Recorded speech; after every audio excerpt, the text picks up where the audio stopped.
జ్యేష్ఠ నక్షత్రం ఉన్న రోజున లక్ష్మీనారాయణ స్వామి దేవాలయానికి వెళ్ళండి. విష్ణాలయం ఏదైనా సరే ఆ విష్ణాలయానికి వెళ్ళి లేదా లక్ష్మీనారాయణ స్వామి దేవాలయానికి వెళ్ళి తులసి దళాలతోటి అర్చన చేయించి స్వామివారికి క్షీరాన్నం నివేదనగా పెట్టి ఆ అర్చకులు ఎవరైతే ఉన్నారో ఆ దేవాలయంలో ప్రధాన అర్చకులు ఎవరైతే ఉన్నారో వారికి ఆకుకూరలు అలాగే ఆకుపచ్చ రంగులో ఉండే కూరగాయలు బీరకాయలు దొండకాయలు చిక్కుడుకాయలు ఇలా మొత్తం మీద 5 రకాల కూరగాయలు కూరగాయలన్నీ కూడా ఆకుపచ్చ రంగులో మాత్రమే ఉండేవి ఇవ్వాలి.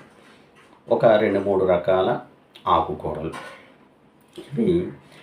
ఇవన్నీ తీసుకుని ఆ ప్రధాన అర్చక స్వామి ఎవరైతే ఉన్నారో వారికి దానాన్ని ఇవ్వండి. మీ శక్తి కొలిది ధనం కూడా ఇవ్వండి. ఇలాగా జ్యేష్ఠ